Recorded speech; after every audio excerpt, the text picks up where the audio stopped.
Al-Fatihah. A'udzubillahi minasyaitonir rajim. Iyyaka na'budu wa iyyaka nasta'in. Ihdinas siratal mustaqim, siratal ladzina an'amta 'alaihim ghairil maghdubi 'alaihim waladdallin. Assalamualaikum warahmatullahi wabarakatuh.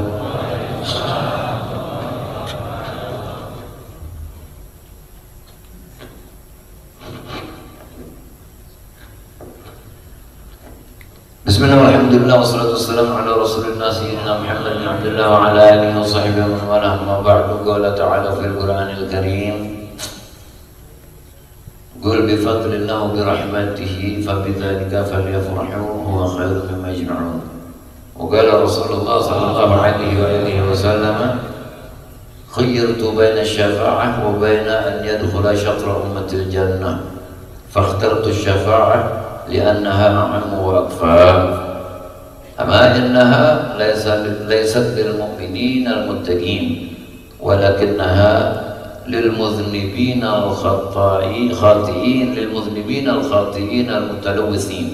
صدق الله العظيم وصدق رسول الله صلى الله عليه وسلم. اللهم صل على نور الأنوار وسر الأسرار وترياق الأغيار ومفتح باب اليسار سيدنا محمد المختار وآله الأطهار وأصحابه الأخيار وعلى نعم الله وأفضاله. Para habaib, wabil khusus akhina fillah al-habib Muhammad Bagir Al-Kaf, dan juga akhina fillah al-mukarram Ustaz San Haji, para hujjaj, bapak-bapak, ibu-ibu, para pemuda, juga adik-adik yang dimuliakan Allah Subhanahu wa taala. Alhamdulillah, sampai pada malam hari ini Allah memberikan izin kepada kita membantu, menolong, melindungi, menjaga, menganugerahkan segala kenikmatan, pertolongan, dukungan dan kekuatan, sehingga kita alhamdulillah sampai pada malam hari ini masih menjadi muslim sebagai umat Nabi SAW. Dan kita berharap, kita meminta kepada Allah Subhanahu wa ta'ala agar senantiasa hidup kita, hidup anak-anak istri kita, keturunan-keturunan kita, wa man dzawil huquq alaina, tetap hidup dalam keislaman, mati pun dalam Islam, ba'da tawil umur fi sihhah wal afiyah wal ibadah. Amin ya rabbal alamin. Kita yang selalu dapat berkumpul di tempat baik dan dapat melaksanakan kebaikan, jika orang betul-betul memiliki hati yang hidup terang, hati dan otaknya juga pikirannya cemerlang, hendaknya mengetahui bahwa semua ini bukanlah sesuatu yang murah, tetapi ini sangat mahal nilainya. Seandainya orang-orang yang telah pulang ke rahmatullah diberikan izin 10 menit saja bisa berada di Raudhah min Riyadhil Jinan, yaitu majelis taklim, apapun yang mereka punya daripada harta benda dunia ini akan mereka keluarkan menjadi pertukaran untuk bisa hadir walau hanya 10 menit di tempat yang baik. Oleh karenanya sungguh sangat rugi dan lacur bila seseorang yang sudah berada di tempat yang baik diberi izin bergerak bisa menuju tempat yang baik, selamat sampai menuju tempat yang baik, kemudian belum memasang niat yang suci untuk mencari keridhaan Allah. Majelis ta'lim adalah tempat mencari ilmu untuk kita gunakan beribadat kepada Allah Rabbul Alamin. Karena kehebatan Islam salah satunya adalah tidak dianggap beribadat seseorang yang tidak mendasari ibadatnya itu dengan ilmu. Ilmu hurufnya cuma 3, ain, lam, dan mim. Dari setiap huruf satu persatunya itu ada anjuran, ada perintah, ada tekanan. Ain, iliyyin, hendaknya orang yang berilmu itu hati dan akalnya hijrah ke alam sama, ke alam malakut, untuk bertagarrub kepada Allah Rabbul Alamin. Mengapa Nabi bersabda dalam hadisnya sampai dikatakan as-shalah mi'rajul mu'minin, salat itu adalah mi'rajnya, perjalanan ke langit, perjalanan menuju hadratul Rabb. Dikarenakan khusyuk, ketika orang salat mereka harus khusyuk.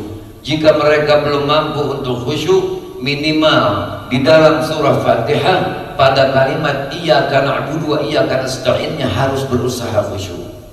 Walau di bagian sisi-sisi lainnya sulit untuk khusyuk, tapi di 2 kalimat itu hendaknya kita selalu harus berusaha untuk khusyuk. Karena tidak ada yang kita sembah selain daripada Allah. Tidak ada tempat untuk kita minta tolong, tidak ada tujuan kita minta tolong kecuali kepada Allah.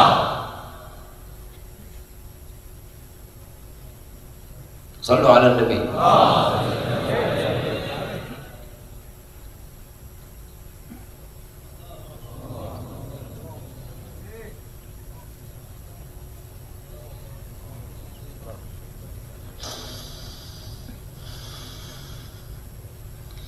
Assalamualaikum ya Rasulullah.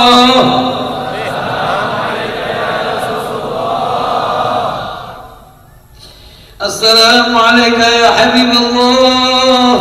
Assalamualaikum ya Habibullah.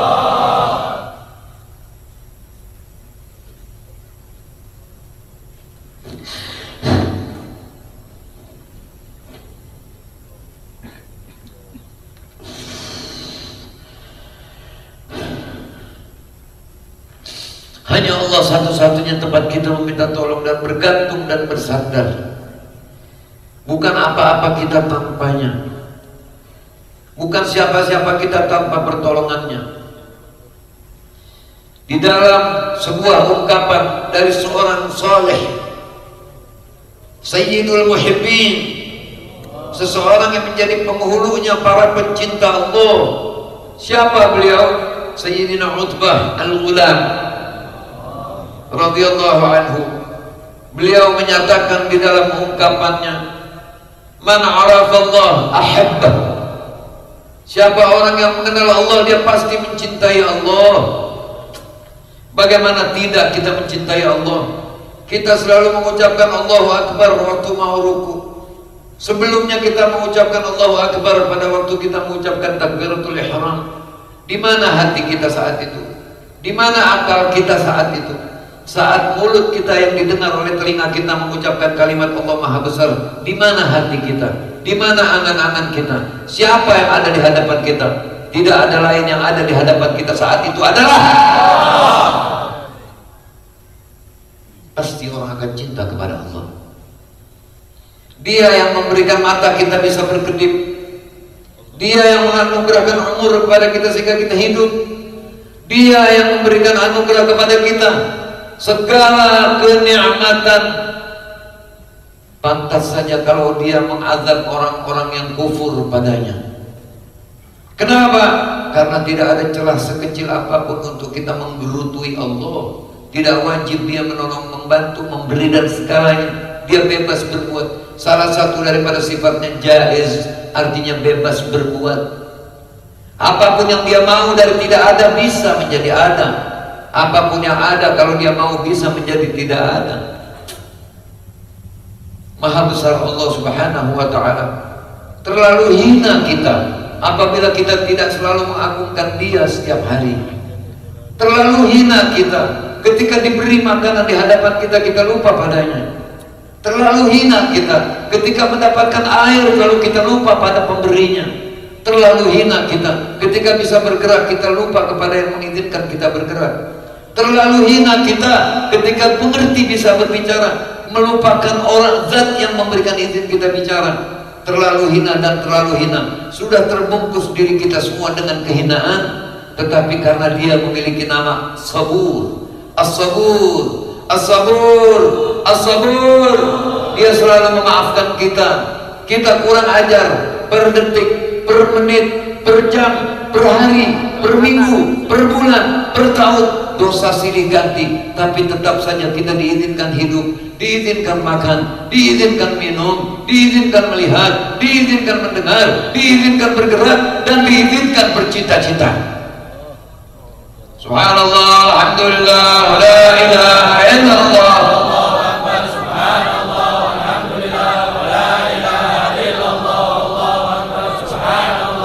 Alhamdulillah, la ilaha illallah, wallahu akbar.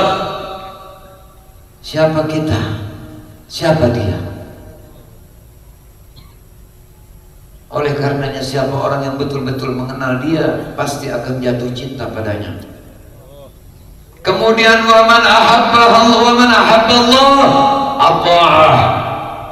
Dan siapa yang mengenal Allah pasti mentaatinya. Karena mengerti satu-satunya zat yang apabila dia marah tidak ada gunanya kebaikan siapapun. Apabila dia sudah marah tidak ada gunanya kebaikan siapapun. dan tidak menjadi kecil dan hina, walau kita tidak disukai oleh siapapun. Kalau dia suka kepada kita, tidak akan menjadi rendah kita, walau berusaha direndahkan oleh siapapun. Kalau dia meninggikan kita, dialah Allah yang tidak ada Tuhan kecuali Dia. Begitu sangat sayangnya Dia kepada kita. Tidak hanya memiliki nama Sabur, tidak hanya memiliki nama As-Sabur Jalla Jalaluh, tapi Dia juga memiliki nama Al-Halim, lemah lembut. Kita yang kotor, setelah kita kurang ajar dengan mata, dengan telinga, dengan kedua tangan, dengan kedua kaki, dengan segala rencana, dengan segala niat, dengan segala gerak hati, kekurang ajaran kita, manakala kita berkata ya Rabb, Dia akan berkata labbaik ya abdi ma turid. Apa yang kau mau wahai hambaku?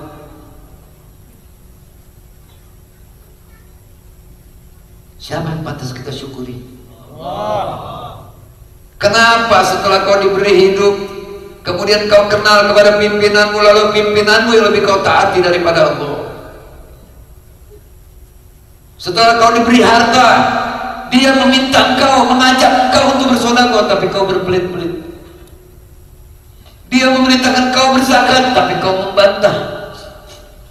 Dia memerintahkan kau sholat, lepaskan segala apapun yang ada dalam pikiranmu ketika kau menyembah. Tapi selalu saja di hadapannya kau selalu berani mengatakan ini dan itu, berpikir ini dan itu. Bukankah itu satu kekurangan ajaran? Bagaimana ketika seorang raja mengajak kita berbicara, lalu muka kita berpaling ke arah lain? Apa yang dilakukan oleh raja itu? Pasti kita akan dihukum, tapi tidak dengan Allah.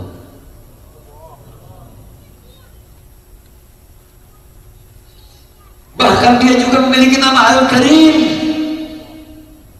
Tidak berhenti pemberian airnya untuk kita walau kita kurang ajar padanya. Tidak berhenti Dia memberikan kita makan walau kita kurang ajar padanya. Tidak berhenti Dia selalu menganugerahkan. Di saat kita capek kemudian kita tidur, diberi izin kita ngantuk sehingga kita bisa tidur. Diangkat capek kita saat kita bangun dari tidur. Kemana capek kita? Siapa yang bisa berbuat seperti itu? Apakah lantas tidak mau berusaha mentaati? Sebagai muslim yang sehat hati dan akal fikirnya, walau belum bisa menunaikan seluruh perintahnya, tetapi tetap berkata labbaik ya Allah ala amrik, labbaik ya Rasulullah ala syariatik. Jangan membantah secara terang-terangan kepada Allah dan Rasulnya. Rubah caramu berdoa. Kalau kau tahu dirimu belum punya khusyuk, minta khusyuk padanya. Jangan selalu uang, uang dan uang yang kau minta. Minta kesehatan hati dan akal dahulukan, batin dahulukan, baru kau minta kesehatan zahir. Karena kalau zahir sehat, batin sakit, pasti kesehatan zahir itu akan dipakai bermaksiat kepadanya. Kemudian wa man Allah akramahu. Siapa orang yang mentaati Allah pasti akan dimuliakan oleh Allah Subhanahu wa taala. Walau dalam pandangan manusia ada orang-orang yang dimuliakan Allah terlihat hina di mata orang-orang hina. Orang mulia hanya hina dalam pandangan orang-orang hina. Orang hina akan mulia dalam pandangan orang-orang hina, dan orang mulia akan mulia dalam pandangan orang-orang mulia. Orang hina pun akan hina dalam pandangan orang-orang yang mulia. Man ahabba Allah ahabba man ahabbahullah. Siapa orang yang mencintai Allah pasti akan cinta kepada orang yang dicintai oleh Allah. Wa man ahabbahullah ahabba ma ahabba fillah. Dan siapa orang yang mencintai orang yang dicintai Allah pasti akan mencintai apapun yang dicintai oleh Allah Subhanahu wa taala. Ini yang menjadi dasar. Wa ma atakumur rasul fakhudhuhu wa ma nahakum anhu fantahu. Apa yang diperintah oleh Nabi, terima, ambil. Jangan masukkan kalimat tetapi, jangan masukkan kalimat jika, Jangan masukkan kalimat bila. Katakanlah, na'am, labbaik ya Rasulullah.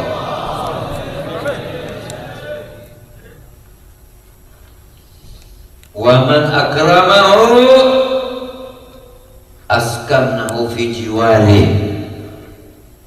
Siapa orang yang dimuliakan oleh Allah Subhanahu wa taala akan diberikan izin bertempat tinggal dengan berdekatan padanya, yaitu surga Allah Subhanahu wa taala. Makanya dalam hadis dikatakan arba'atun fil jannah khair minal jannah. 4 perkara yang ada di surga itu lebih bagus, lebih nikmat, lebih indah daripada surga. Apa dia? Yang pertama, al-khulud fil jannah khair minal jannah. Kekal surga itu lebih nikmat daripada surga itu sendiri. Sebab kalau nikmat tapi tidak berkesinambungan, tidak kekal, tidak enak. Dikasih masuk sebentar kemudian keluar, tidak enak. Justru nikmatnya surga itu karena kita boleh berlama-lama dan selama-lamanya berada di surga. Kemudian yang kedua, wa khidmatul malaikah li ahli jannah khair minal jannah. Pelayanan, kesopanan, keramahan para malaikat kepada orang ahli surga lebih indah daripada surga itu sendiri. Pelayannya adalah malaikat. Yang ketiga, wa jiwarul anbiya fil jannah khair minal jannah.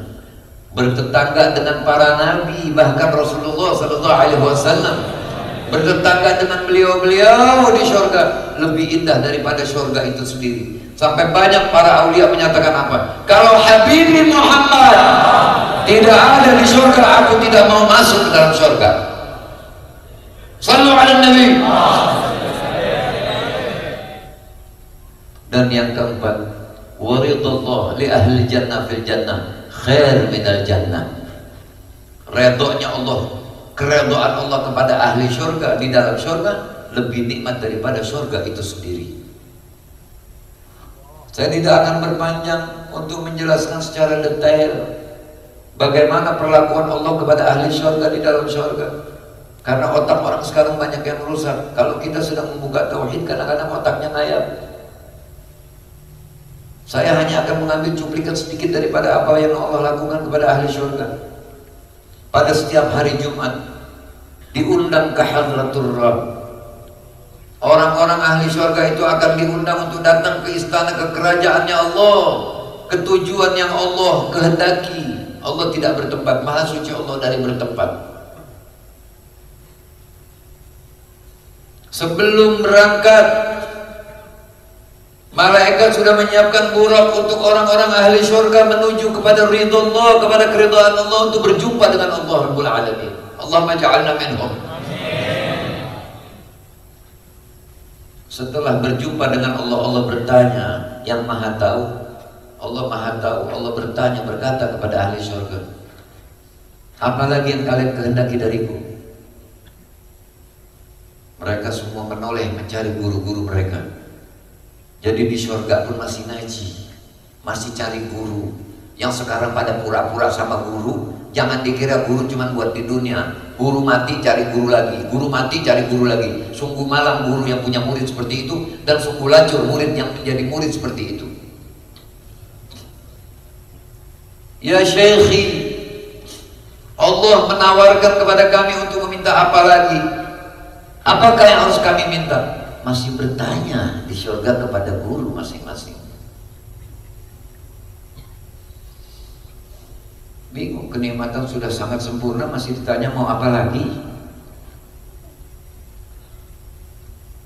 Kami tidak meminta apa-apa lagi ya Allah. Kami hanya meminta ridhamu. Radina ankum, aku ridho kepada kalian semua.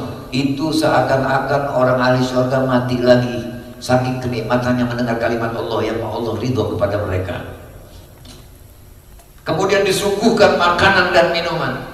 Dan sungguh istimewa makanan-makanan dan minuman yang ada di surga. Kita kalau makan di dunia, pada pertama kita makan enak, nanti siang kalau mau makan lagi gak punya enak yang sama. Tapi di surga bukan hanya itu. Suapan pertama, suapan kedua lebih nikmat dari suapan yang pertama. Suapan ketiga lebih nikmat dari suapan yang kedua. Suapan keempat lebih nikmat daripada suapan ketiga. Suapan kelima lebih nikmat daripada suapan keempat, sehingga suapan terakhir yang paling nikmat. Pun begitu juga minuman. Tegukan pertama dan kedua, yang kedua lebih nikmat dari yang pertama. Minum teguk ketiga lebih nikmat dari tegukan yang kedua. Minum yang keempat lebih nikmat daripada tegukan yang ketiga, sehingga tegukan terakhir yang paling nikmat. Kemudian setelah selesai dari berziarah ke Hadratul Rabb, ketika mau kembali ke kamar mereka masing-masing, ke surga mereka masing-masing, ada yang diberikan satu kota di surga. Tempat tidur orang ahli surga perjalanan 500 tahun tingginya. Tapi ketika si pemilik itu mau tidur, turun dia. Begitu naik si pemilik, dia balik lagi, naik perjalanan 500 tahun. Apapun yang ada tergerak di hati ingin, ada sudah muncul di depan. Tidak ada kerusakan, tidak ada sampah, tidak ada ibadat di dalam surga. Dibebaskan oleh Allah Subhanahu wa taala. Ketika mau pulang, Allah berfirman kepada para malaikatnya, "Gitu, tahan dulu mereka. Berikan mereka 7 pakaian kebesaran." Jadi setiap hari pakaian selalu baru. Yang terakhir malah dikatakan berkunjungnya setiap hari Jumat. Jadi dari hari ke hari pakaian orang surga itu tidak ada dipakai 2 kali, selalu berganti setiap hari. Di hari ke-7 mereka mengenakan lagi pakaian kebesaran untuk menuju lagi kepada Hadratul Rabb. Allahumma ja'alna minhum.